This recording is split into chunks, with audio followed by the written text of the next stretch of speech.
organisé attendre ce matin le départ de l'épreuve. 80 d'entre eux avaient choisi Paris, place de la Concorde, et c'est Michèle Mouton qui est parti la première, suivi par Jean-Luc Terrier et Michel Vial. Jean-Luc Terrier qui n'a encore jamais gagné et qui ne cache pas son intérêt pour cette épreuve. C'est l'un des rallyes. 9h ce matin, place de la Concorde, tous les concurrents français titrés ont choisi la capitale pour s'élancer, tous sauf Jean-Claude Andruet qui est parti de Rome, normal d'ailleurs ou presque, puisque Jean-Claude fait à nouveau partie de l'équipe officielle Lancia. Paris fait donc partie des 7 villes d'Europe où sont organisés les départs pour le parcours de concentration. Une longue promenade d'un millier de kilomètres au cours de laquelle il ne peut pratiquement rien se passer.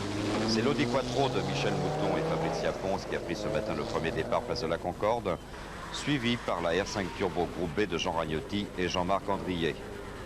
C'est d'ailleurs la première fois que les R5 apparaissent dans la nouvelle définition du groupe B et c'est aussi la première fois, ou presque, que Jean-Luc Terrier conduira sa nouvelle voiture considérée comme semi-officielle dans le camp Renault, tandis que part ici la voiture de Jean Ragnotti et de Jean-Marc Andrier.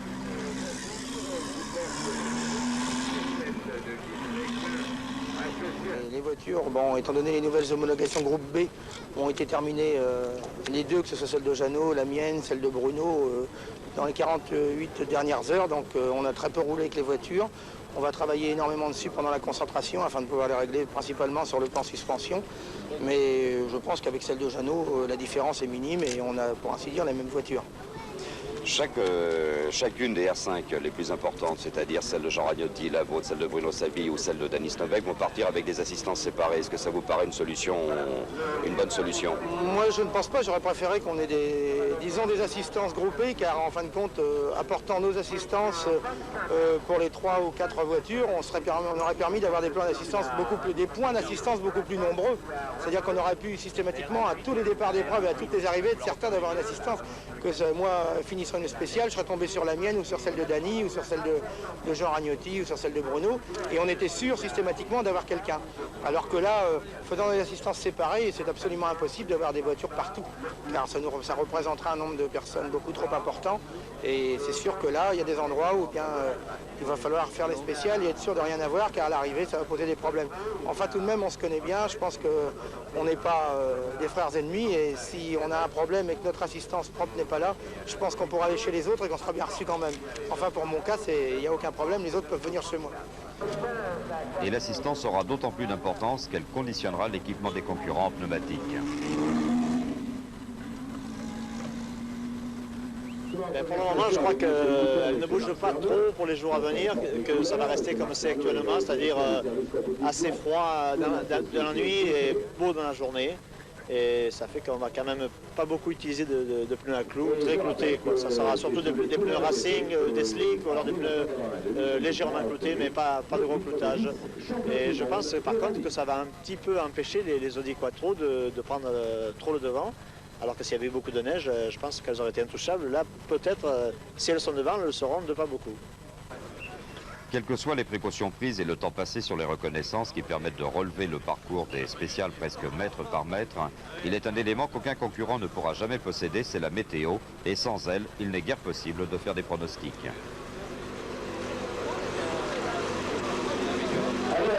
J'intéresse tous les concurrents de ce rallye Monte-Carlo. Si les conditions sont les mêmes que l'année dernière, c'est-à-dire pas de neige du tout ou des plaques de glace ou du givre, cette voiture est relativement facile à conduire, je dirais même facile à conduire sur ce genre de terrain, et on a toutes les chances de bien figurer.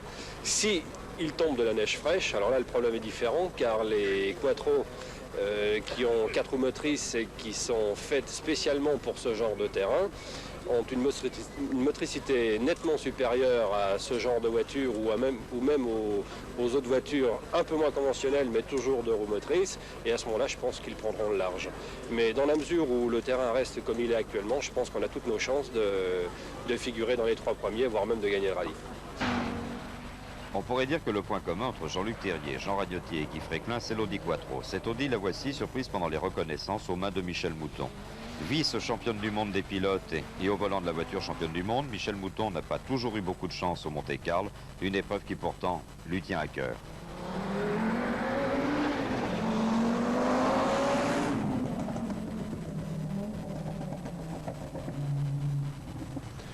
Oui, bien sûr, parce que Monte-Carlo, ça reste quand même l'épreuve que tout le monde a envie de, je dirais pas de gagner, mais enfin vraiment, on a envie de bien figurer.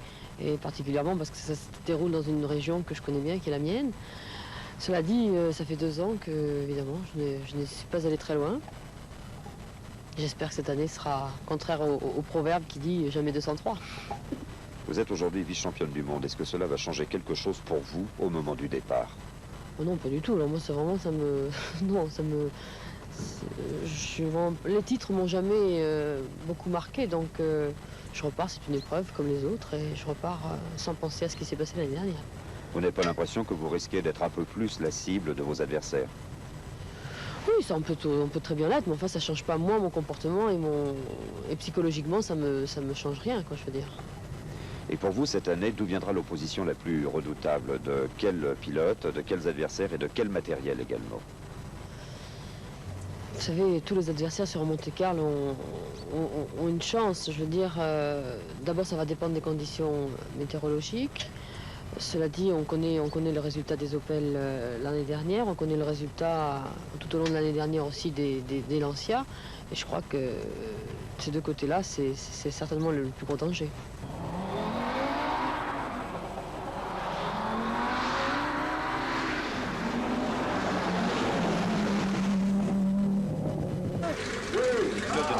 Cependant, ne sont pas les seuls au départ et les amateurs y ont également largement leur place.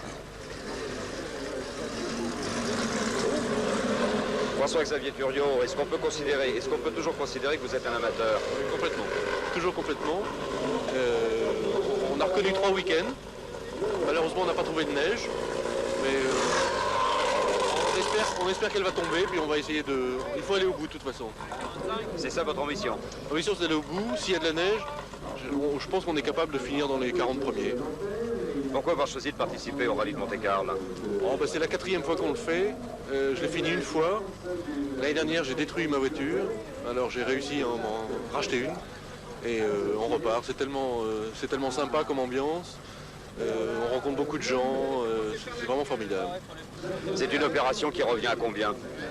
C'est une opération qui revient... on n'ose même pas la chiffrer, mais c'est de l'ordre de 50 000 francs à peu près. Et là, je peux dire que je pars avec une voiture achetée à crédit. Alors, j'ai pas le droit de l'abîmer. C'est évidemment sous cet angle que ses concurrents redoutent le plus de voir la Quattro pendant 7 jours. Mais on peut faire confiance à 12 pilotes, ceux d'Opel, de Lancia et de Renault, pour faire le maximum et tenter de contrarier les ambitions de la firme allemande. Il reste de toute façon que les performances des uns et des autres dépendent étroitement des conditions météo. Pour l'instant, les routes sont plutôt sèches, sauf en Ardèche et dans l'Isère. Mais tout peut changer et il peut encore se passer beaucoup de choses d'ici à vendredi prochain, quand les concurrents reviendront pour l'arrivée sur le port de Monaco.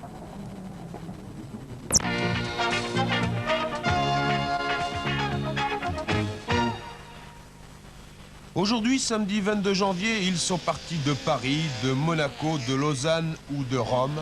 Ils sont plus de 250 équipages qui sillonnent l'Europe en ce moment pour converger demain vers Grenoble et la Chartreuse où débutent les premières épreuves spéciales chronométrées du rallye Monte-Carlo.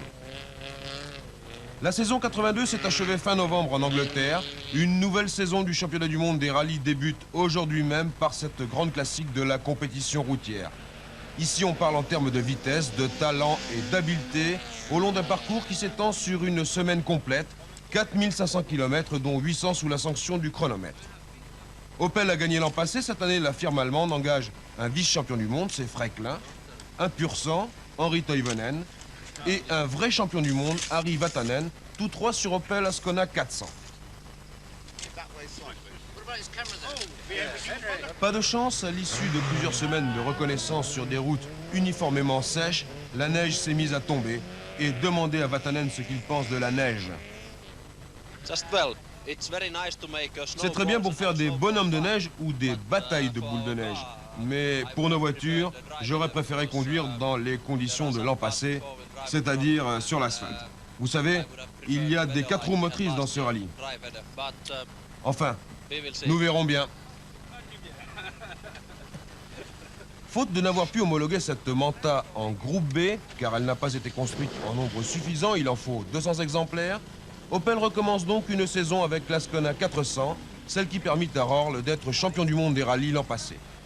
Ceci présente certains avantages. L'Ascona est une voiture très fiable et surtout très agréable à conduire. C'est un atout qui n'est pas négligeable sur une épreuve de longue haleine comme le rallye Monte-Carlo. En revanche, la motricité sur la glisse n'est pas son point fort, car il s'agit d'une voiture conventionnelle, comme d'ailleurs la Datsun 240 RS que conduira Timo Salonen.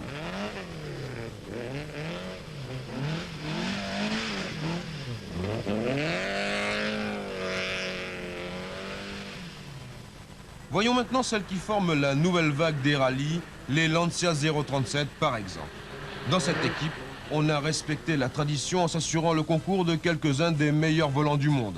On a fait appel à Walter Röhrl, 2 fois champion du monde, à Markku Alén, le plus méridional des Finlandais volants, et à Jean-Claude Andruet, dont on connaît l'affection pour le rallye Monte-Carlo.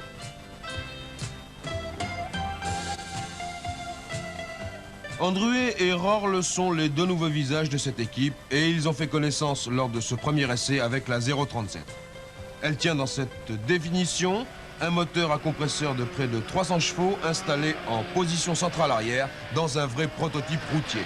On est loin par conséquent de l'Opel Ascona, de son architecture à moteur avant et transmission au roue arrière et de ses 255 chevaux.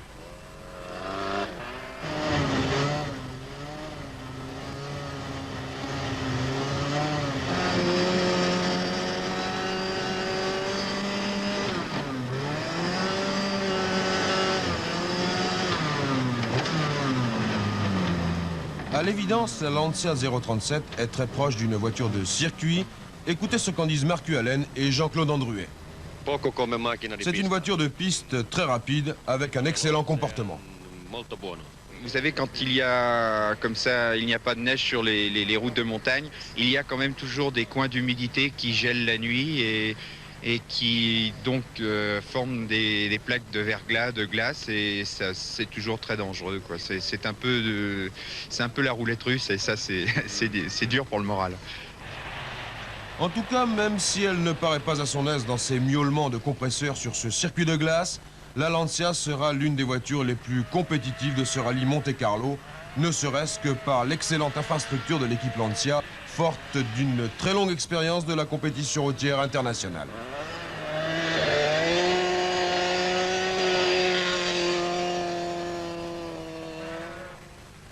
Un raisonnement technique identique à celui de Lancia et une équipe également excellente, celle de la Régie Renault qui peut compter sur une quinzaine de Renault 5 Turbo privés ou semi-privés et sur sa propre voiture.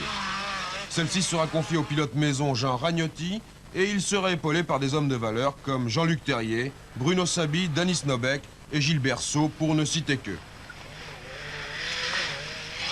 La Renault 5 Turbo, on le sait, c'est un petit moteur turbo compressé installé en position centrale arrière comme la Lancia, mais dans un châssis aux dimensions très compactes qui favorise la maniabilité.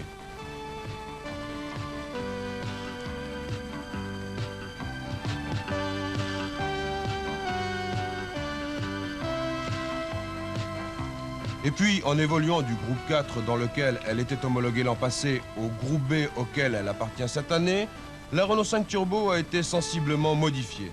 Le type Tour de Corse qui disputera la saison 83 a reçu notamment un train avant élargi qui permet d'aligner les roues avant sur les roues arrière et quelques nouveaux détails qui concernent les freins, le bouclier avant et l'environnement du moteur.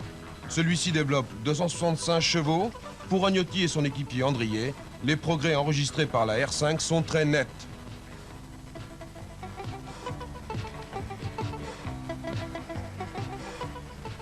Nous sommes allés faire des essais de pneumatiques courant décembre à Val d'Isère et la Renault 5 Turbo 81 d'avant Monte Carlo 81 était assez délicate à piloter, un petit peu à cause du moteur qui était très pointu, un petit peu à cause du train avant qui était plus réduit. Enfin, il y avait quelques difficultés à utiliser tout le potentiel de la voiture sur la neige. Et là, maintenant, il y a eu de gros progrès de fait de ce côté-là.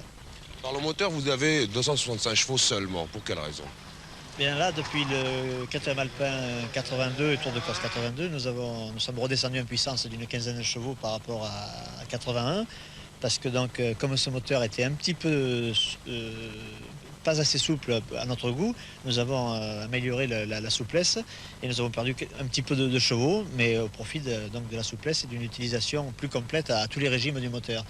Et je ne pense pas que ces 15 chevaux influencent beaucoup sur le rendement de la voiture. Jean-Marc Andrier, à Monte-Carlo, il faut toujours parler météo. Alors, quelle est la météo que vous souhaitez pour les Renault 5 Turbo? Il est évident qu'il y a des concurrents qui souhaitent la neige absolument, ce sont les Audi Quattro. Donc on pourrait penser que nous souhaitons une météo plus clémente. Mais en fait, je crois que ça sera difficile d'avoir un Monte-Carlo tout sec. Et je crois que nous, finalement, on ne serait pas contre un Monte-Carlo mixte qui nous permettrait de nous situer à peu près à cheval, à condition évidemment que les Quattro ne prennent pas trop d'avance sur la neige. Naturellement, ces qualités de tenue de route, doublées d'une fabuleuse agilité, confèrent à la Renault le comportement d'une véritable monoplace. Regardez-la dévorer les routes de l'arrière-pays niçois la semaine dernière, où, vous le remarquez, il n'y avait pas la moindre trace de neige. Et ceci nous ramène à la seule inconnue de ce 51e rallye Monte-Carlo, les conditions météorologiques qui, comme chaque année, déterminent le choix des pneumatiques et bien sûr les conditions de route.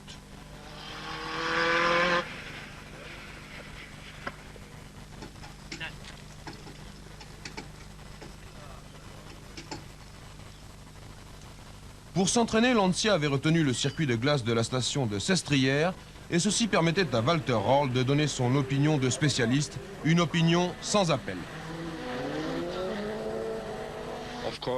Bien sûr, nous souhaitons des routes bien sèches. S'il neige, il ne sera pas question d'aller chercher les Quattro.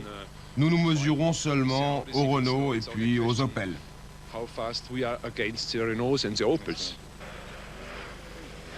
Même constatation irrémédiable pour les pilotes d'Opel, surpris par une tempête de neige. Écoutons Fréquelin. C'est une voiture qui a un comportement fantastique sur le goudron, elle est très bien équilibrée. Par contre, il vient de neiger et pour le Monte-Carlo, on aurait préféré que ce soit tout sec. On a fait toutes les reconnaissances sur le sec avec des pneus slick, c'est-à-dire des pneus complètement lisses. On s'est habitué à la conduite de la voiture comme ça. Bien sûr, les Audi Quattro vont être très avantagés sur ce genre de terrain. Et oui, ces Audi Quattro qui n'ont pas l'air de prendre les choses au tragique. Regardez Fabrizia Pons, regardez Michel Mouton pour un dernier jour d'essai au Turini et dans le col de la Madone. Ah bah oui, jusqu'à présent on a fait 650 km de moyenne par jour, alors...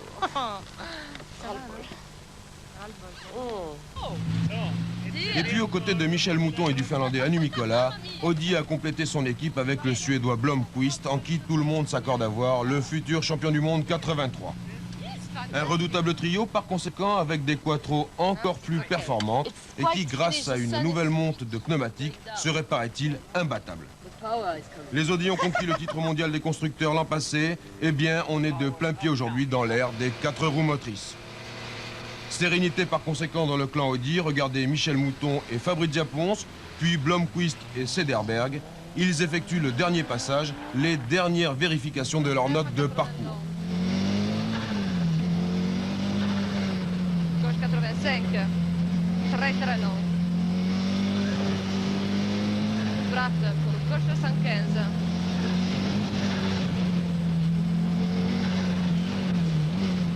Bras 80 long. Remarquez la vitesse et, si j'ose dire, l'inhospitalité du décor. Medium höger, svag vänster, 20 tvärvänster. Svag höger, svag vänster, 52 höger. Alors, qui gagnera le rallye Monte-Carlo? Vous avez en main presque tous les éléments pour le deviner. Il vous en manque un, la conclusion de Michel Mouton. Je crois que l'année dernière, les voitures conventionnelles ont été quand même un petit peu gâtées avec Monte-Carlo puisqu'il n'y avait pas de neige du tout. Et cette année, il faudrait que les Audi Quattro soient un peu avantagés, c'est-à-dire que nous attendons la neige. Et le problème, c'est que toutes les reconnaissances sont terminées, sans neige. Et je sais qu'il a neigé à Grenoble hier, mais moi je suis déjà passé dans cette région.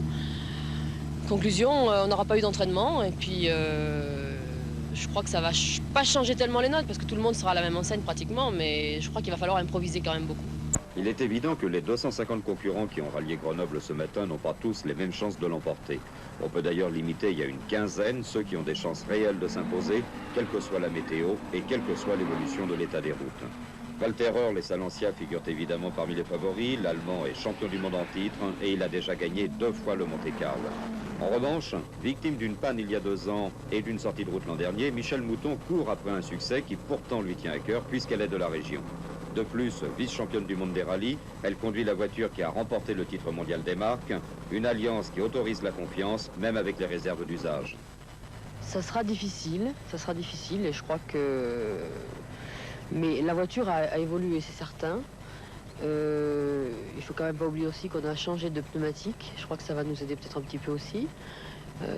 En tout cas, si on se rend compte l'année dernière, les résultats entre Mikola et Rohr l'année dernière étaient quand même, les temps étaient très proches.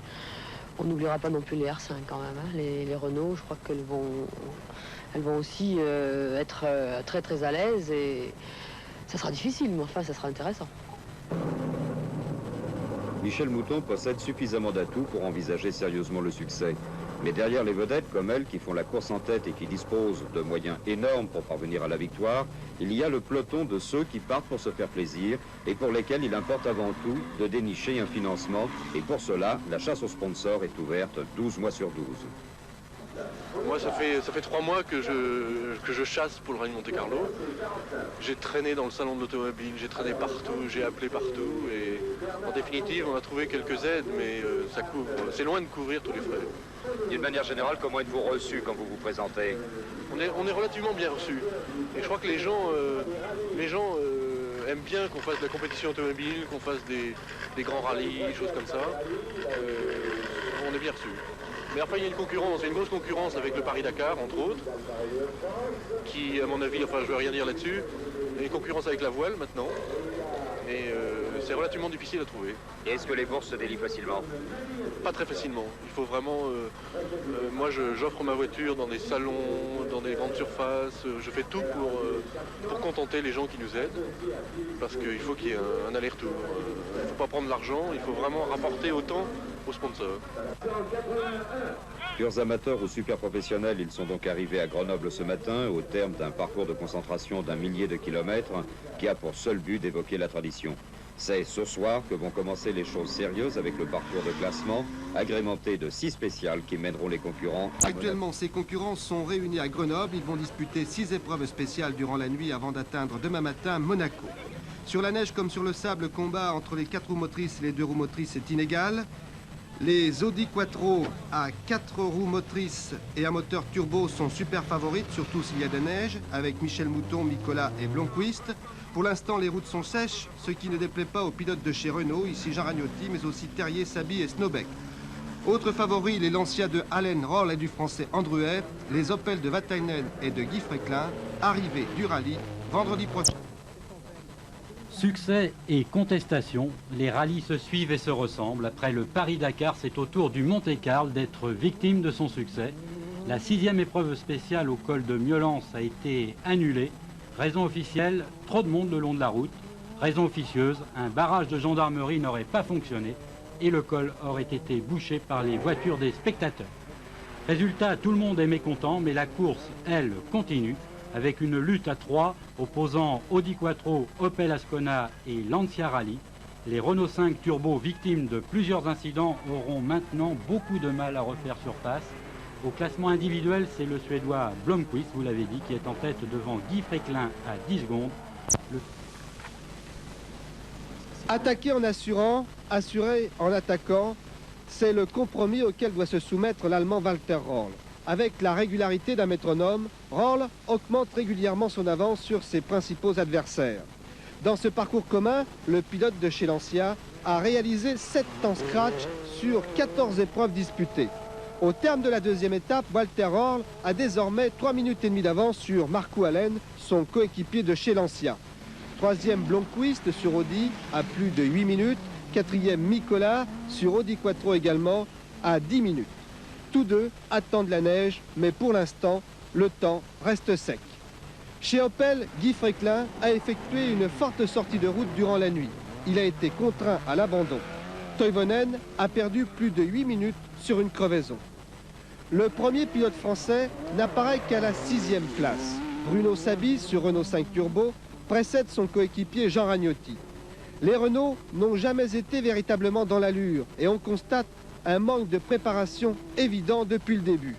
Les pilotes ont effectué beaucoup de mises au point pendant la première partie de ce rallye. Avant le parcours final, qui doit se dérouler dans la nuit de jeudi à vendredi, Walter Röhrl a une avance confortable qui lui permet d'envisager. Effectivement, succès de Walter Röhrl à Monaco. Vous pouvez le constater, il fait beau, ce qui veut dire que le rallye s'est déroulé dans d'excellentes conditions climatiques. Nous allons tout de suite voir, et Gérard Van der Gutt va nous les proposer maintenant, les images de cette dernière étape. Dernière nuit avec 2 boucles et 2 passages en principauté. Le départ a été donné hier à 17 h, ici même devant le casino. Parcours final long de 700 km avec 10 épreuves spéciales. Les départs sont donnés dans l'ordre du classement du parcours commun, au terme duquel l'Allemand Röhrl avait une avance confortable. Ici, Blomqvist qui occupait, lui, la 3e place derrière Allen. Nous verrons ensuite Anu Mikkola, Vatainen et puis Jean Ragnotti qui est à nos côtés. Jean Ragnotti, vous avez eu quelques petits problèmes depuis le rallye.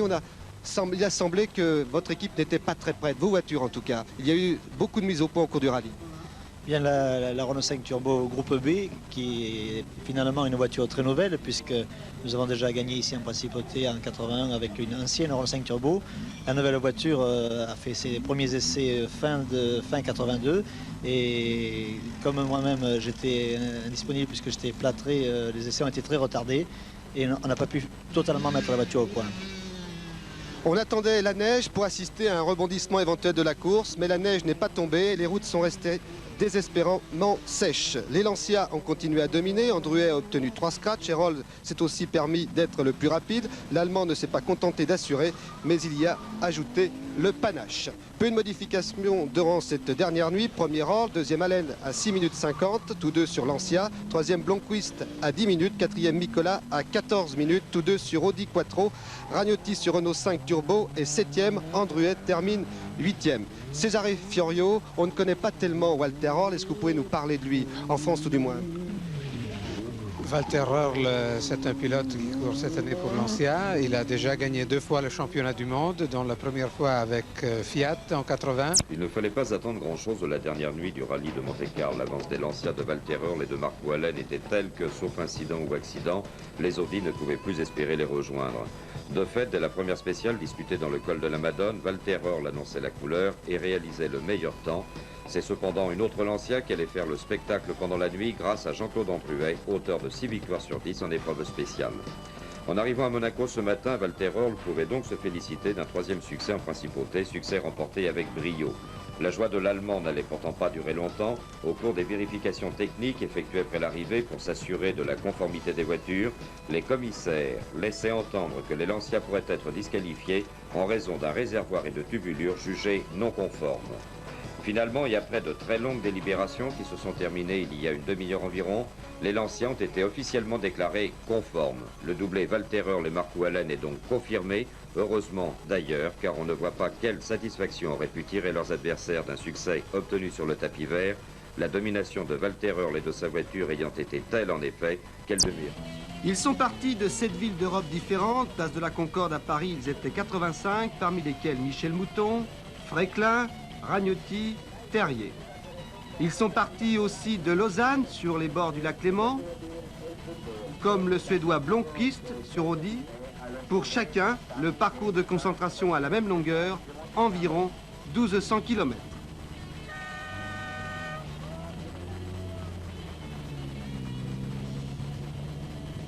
Ils sont partis également de Rome, en particulier l'équipe Lancia, avec Röhrl, Allen, Andruet. Sur 250 équipages au départ, on peut recenser une trentaine de professionnels, de pilotes d'usine et plus de 200 amateurs qu'il ne faut pas oublier. Pour Monte-Carlo en tant qu'amateur, il nous faut à peu près un budget de 40 000 francs pour faire Monte-Carlo, en tirant au maximum sur les pneus, sur les reconnaissances et sur le train de vie qu'on peut mener en reconnaissance et pendant la course. C'est donc plus facile à faire que le Paris-Dakar? Ah, je pense, oui. Je pense qu'il y a beaucoup moins d'improvisation à Monte-Carlo que Paris-Dakar. Et pour ma part, l'improvisation, j'aime pas trop. Quel est le but recherché pour les amateurs? Oh, mon but, c'est d'arriver à Monte-Carlo et de participer à la dernière nuit du Monte-Carlo, comme j'ai pu le faire il y a 2 ans. Donc terminé simplement? Ah, terminé, oui. Une bonne place, mais terminé. Le parcours de classement s'est déroulé entre Grenoble et Monaco de nuit, longue de 630 km. Cette première étape comportait 5 épreuves spéciales, en particulier dans le massif de la Chartreuse. Sur une alternance de route sèche et verglacée, Blomqvist sur Audi va prendre la tête, devant Freiklin sur Opel à 10 secondes, troisième Rorn sur Lancia à 16 secondes, quatrième Andruet à 59 secondes. Jean-Luc Terrier fut le premier à réaliser le temps scratch. Il sera également le premier éliminé, boîte de vitesse cassée. Opposés à des problèmes de tenue de route, les Renault 5 Turbo de Ragnotti, Saby et Snobek vont être déjà distancés.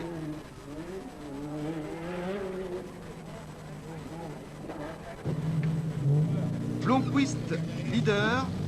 Pour beaucoup, le Suédois fait figure de favori pour le championnat du monde. Déjà deuxième et troisième au Monte-Carlo, Guy Freiklin est parti avec le désir d'accéder cette fois à la plus haute marche.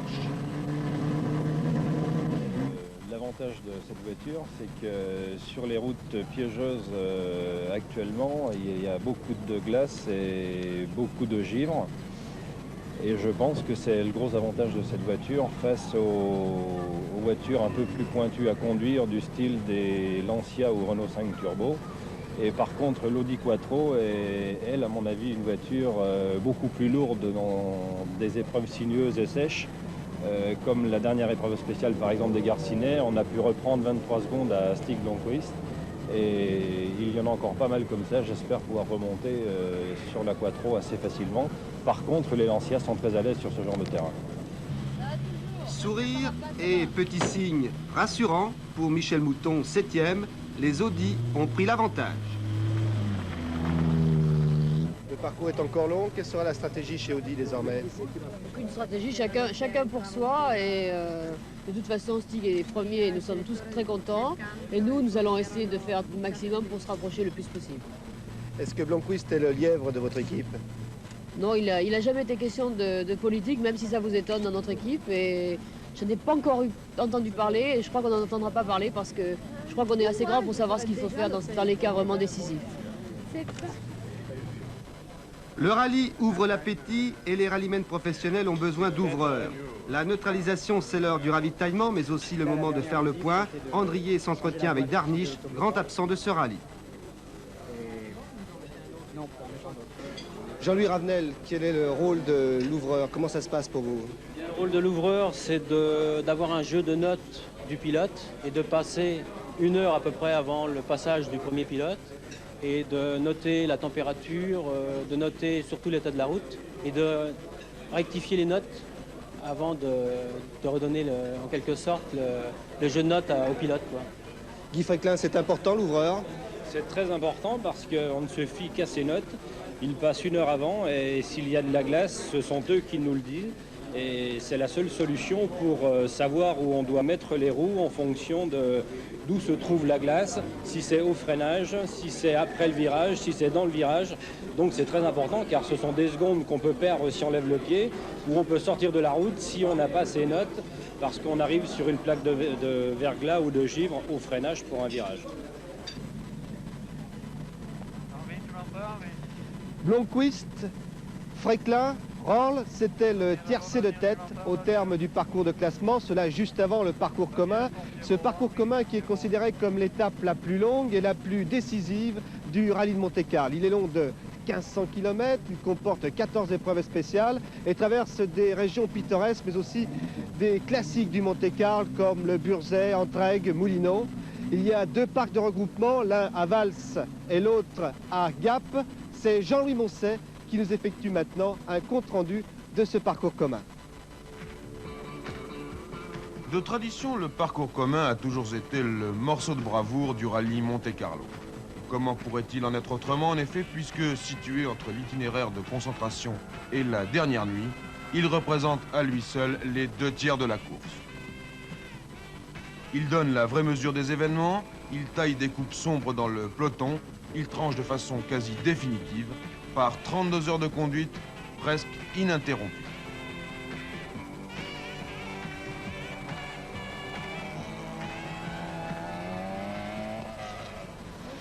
Au terme du parcours de classement, 3 hommes s'étaient placés aux avant-postes de la course dans un écart de 16 petites secondes, chacun des 3 ayant différentes tactiques et différents moyens d'envisager l'avenir. Quoi de plus dissemblable en effet que l'Audi Quattro du Suédois Blomqvist, en tête avec 10 secondes d'avance sur l'Opel Ascona du français Guy Fréquelin et 16 secondes sur la Lancia compresseur de l'allemand Walter Röhrl, le tout sur un itinéraire désespérément sec, moins quelques kilomètres de vieille neige, sinon quelques plaques de verglas.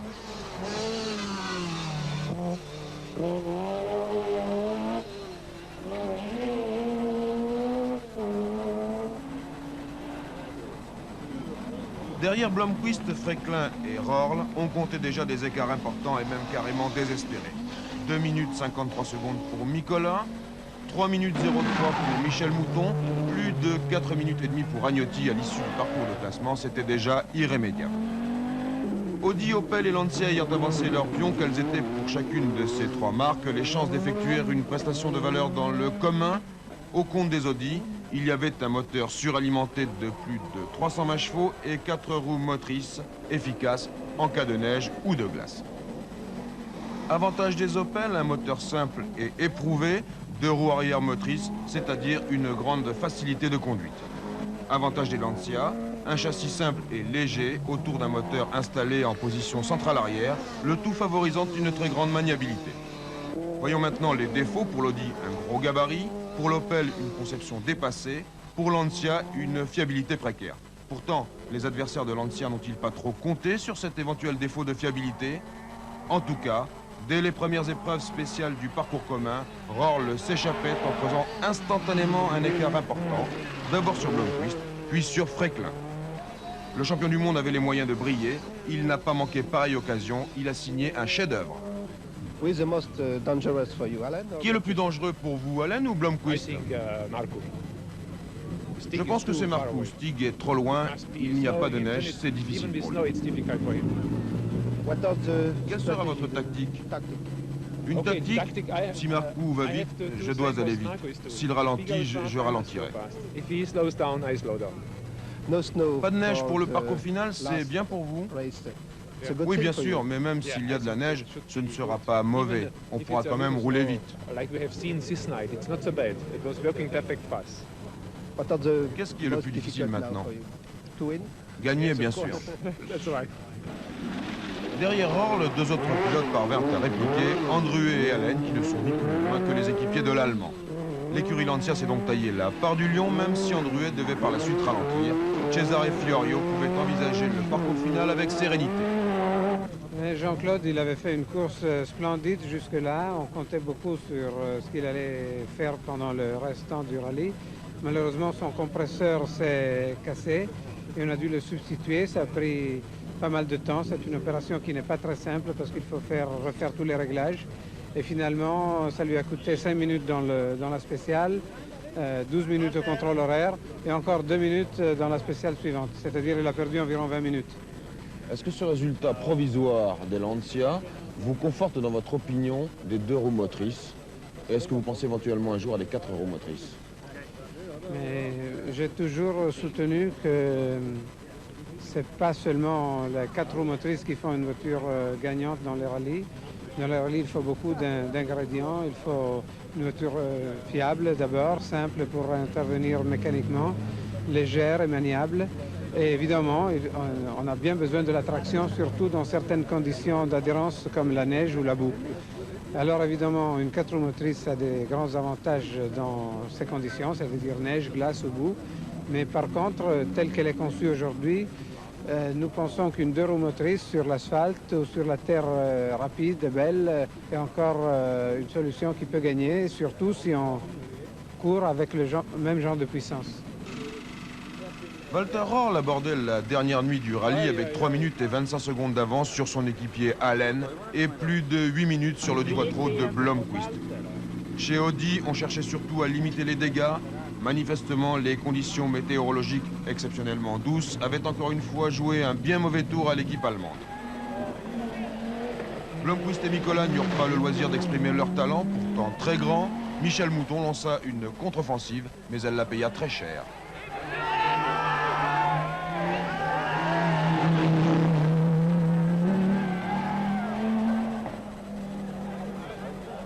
Dans le Moulinon, c'était très étroit et il y a un mur sur la droite. Et dans un virage droite très facile, J'ai bien visé parce que l'aile de la voiture n'a pas touché le mur, mais c'est la jante dans le braquage qui a touché, qui a effleuré le mur. Et évidemment, avec la vitesse à laquelle j'allais, parce que j'étais vraiment motivée et j'attaquais très fort, eh bien, je suis partie directement. Ça m'a propulsé carrément de l'autre côté de la route. Et comme il y avait un mur, eh bien, il n'y avait pas d'autre échappatoire que s'arrêter là. Michel, 3 rallyes avec Audi, 3 rallyes Monte-Carlo avec Audi, 3 rendez-vous manqués. 3 rendez-vous manqués, ben oui, j'ai fini la série parce qu'on est toujours jamais 203. Ben voilà, j'ai prouvé que jamais 203 ça existe. J'espère que ce sera la dernière. Chez Opel, les deux Finlandais volants, Harri Vatanen et Henri Toivonen, faisaient grise mine. Leur terrain à eux, c'est la glisse. Ils n'aiment pas les rallyes sur asphalte et ne s'en cachent pas. Guy Fréquelin, en revanche, avait raison de jouer sa carte.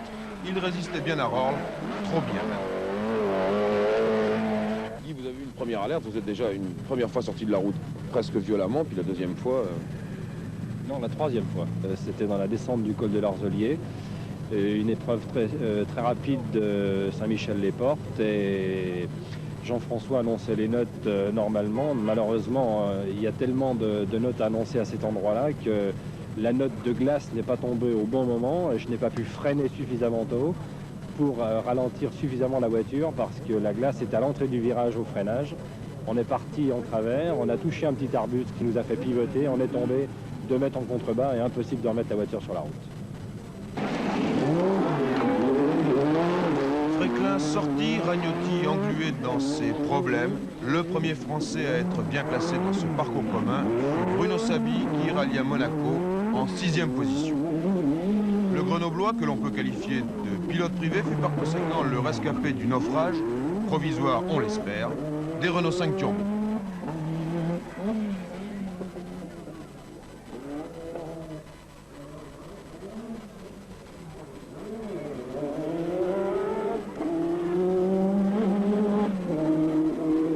Par des problèmes de suspension, des problèmes de suspension qui ne sont pas adaptés aux nouveaux pneus. Il y a une nouvelle génération de pneus aussi qui est arrivée et là il y a un accord qui ne se fait pas entre nos suspensions et les pneus. C'est pas de la faute aux pneumatiques non plus, mais disons que c'est peut-être pas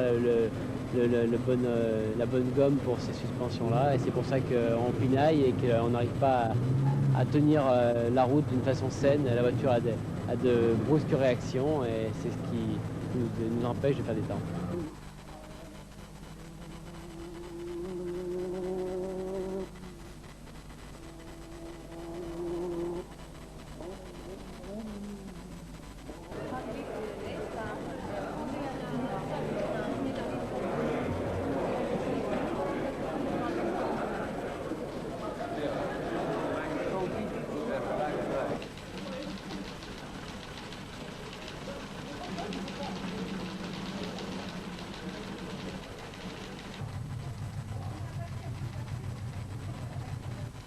Nous sommes toujours à la permanence du rallye. Après la salle de presse, nous voici à la porte, si je puis dire, d'un accès strictement interdit. Il s'agit du PC de la course et c'est tellement interdit d'ailleurs qu'une carte magnétique est nécessaire pour y pénétrer. Voilà, apparemment tout marche bien. Merci Monsieur Sobra pour ce privilège. Et nous découvrons ce que l'on peut appeler le centre nodal du rallye de Monte-Carlo, le PC de la course, avec différentes parties dans ce PC. Tout d'abord, celle qui concerne les informations concernant les concurrents. C'est là que sont réunis en particulier les temps. Ces temps sont collationnés et mémorisés sur des ordinateurs. Il y a aussi la direction de course avec M. Edmond Aubert qui est en relation avec les commissaires. Et puis bien sûr la gendarmerie nationale qui s'occupe surtout et principalement des problèmes de sécurité. Alors René Isoard, comment ça marche? Combien de personnes pour assurer cette permanence? Alors, il y a 1500 gendarmes environ pour 9 départements pendant toute la semaine du rallye, 200 commissaires de l'Automobile Club de Monaco, assistés de 100 commissaires environ des associations sportives françaises. Et puis, ce secteur-là est en relation permanente avec ces différents points sur le rallye, pendant toute la nuit, pendant toute la durée du rallye? Absolument, pendant toute la durée du rallye, la gendarmerie est en contact avec toutes les gendarmeries des départements traversés et nous-mêmes avec notre réseau de radio. Pour l'instant, tout marche bien? Tout va bien, cette nuit se déroule bien, il n'y a pas d'accident de spectateurs et tout va bien auprès des concurrents. Voilà, le parcours final vient de commencer. Les Lancia vont-elles conserver leur avantage? C'est à cette question que nous allons maintenant essayer de répondre. Il est vrai que les choses se présentaient bien pour les deux Lancia de tête. Walter Röhrl, on vous l'a dit, avait alors 3 minutes et demie d'avance sur son coéquipier, le Scandinave Markku Alén. Les Audi étaient distancés et durant la dernière nuit, seule la neige pouvait remettre en cause la supériorité des Lancia. Cette neige, beaucoup l'attendaient, elle s'est fait attendre et ne tombera jamais. Le parcours final comporte 2 grandes boucles avec 2 départs devant le casino de Monaco. Il est long de 700 km avec 10 épreuves spéciales. Après Vatainen, Jean Ragnotti, petit à petit, la Renault 5 Turbo s'améliore. Bruno Sabi occupait alors la 6e place, mais on peut constater d'ores et déjà